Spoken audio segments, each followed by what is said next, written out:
हरे कृष्णा, जय सिया राम। दोस्तों, आज के समय में हम अपने आप को बहुत ज्यादा स्मार्ट समझते हैं। हम ये समझते हैं कि हमसे ज्यादा ऊपर कोई है ही नहीं।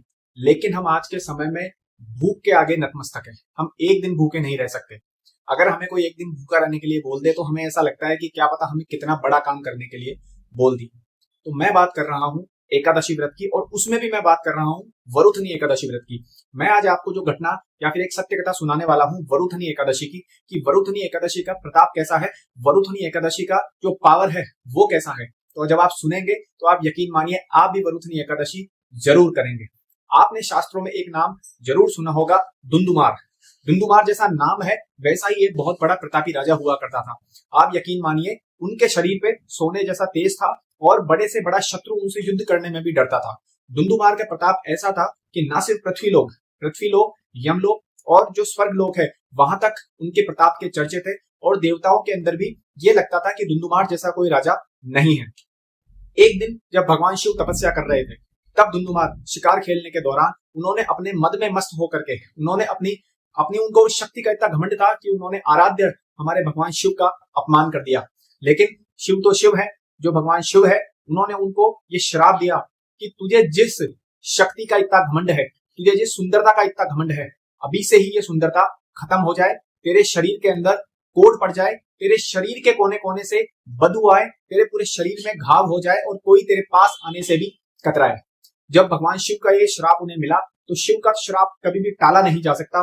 उसी वक्त महान प्रतापी राजा दुंदुमार का शरीर जगह जगह उनके घाव हो गए, जगह जगह उनके कुष्ठ हो गए।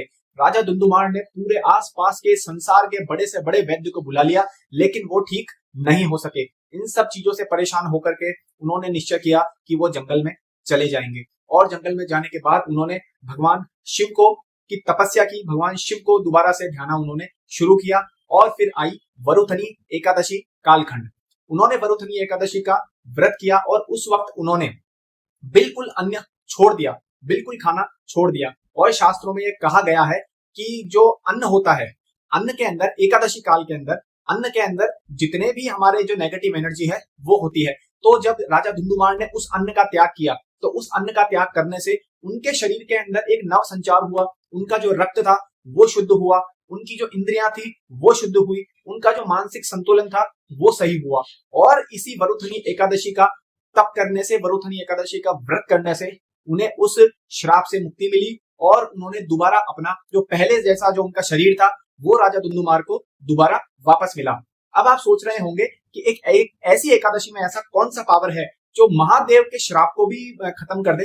तो मैं आपको बता देता हूं, महादेव ने उनको ये श्राप दिया था कि तुम्हें जिस इंद्रियों के ऊपर इतना घमंड है, तुम्हें जिस अपने तप के ऊपर इतना घमंड है, वो तप नष्ट हो जाए। तो जब उन्होंने वरुथनी एकादशी का व्रत किया तो उस वरुथनी एकादशी के व्रत करने से उनकी जो इंद्रियां थी वो शुद्ध हुई। और वरुथनी का अर्थ ही है पावर सेंटर, यानी शरीर को पावर देने वाली। तो जब उन्होंने वरुथनी एकादशी का व्रत किया तो उन्हें एक पॉजिटिव पावर मिला। उस पावर की वजह से उनका जो अशुद्ध जो उनका चिंतन था, उनकी जो आत्मा थी वो शुद्ध हुई, उनके जो अंग थे दोबारा से उन्होंने रिफाइन किया, दोबारा से उनका रक्त शुद्ध हुआ और वो पहले जैसे हो गए। इसमें दो चीजें समाहित हैं।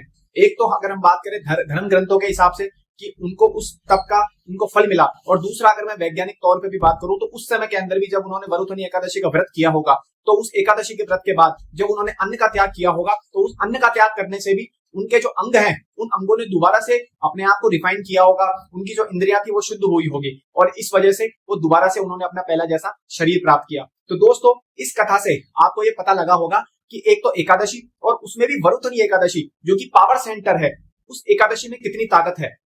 तो जब आज हम भूख के प्रति इतने ज्यादा हम भूख के दास हो गए हैं, हम एक दिन भी भूखा नहीं रह सकते, तो वरुथनी एकादशी के इस पावन पर्व के ऊपर हमें एक दिन भूखा रह करके अपने शरीर को दोबारा से रिफाइन करना चाहिए, हमारे अंगों को दोबारा से सही होने के लिए हमें टाइम देना चाहिए, और दोबारा से हमें ये कोशिश करनी चाहिए कि हम हमारा जो शरीर है दोबारा से हम उसको पॉजिटिव एनर्जी के अंदर भर सके। तो इस तरीके की है वरुथनी एकादशी जो कि आ रही है 13 अप्रैल को। तो मुझे ये पूरा विश्वास है कि इस वीडियो को देखने के बाद आप वरुथनी एकादशी का व्रत जरूर करेंगे, और ऐसे ही हमारे चैनल को सब्सक्राइब जरूर करें, क्योंकि हम हमारे चैनल पे ऐसे ही नए नए भजन, अच्छी अच्छी जो कथाएं हैं हम वो लेकर के आते हैं, भक्ति व्लॉग आपके लिए हम लेकर के आते हैं, और हम आपको लाइव दर्शन जरूर कराते हैं। और कल वरुथनी एकादशी के शुभ अवसर पे 13 तारीख को हमारा एक बहुत ही अच्छा शाम भजन रिलीज होने वाला है। तो हमारे चैनल से ऐसे ही जुड़े रहें और हमारे चैनल को सब्सक्राइब करना ना भूलें और बेल आइकन जरूर दबाएं, क्योंकि आप जब बेल आइकन दबाएंगे तभी आपके पास नोटिफिकेशन आएगा।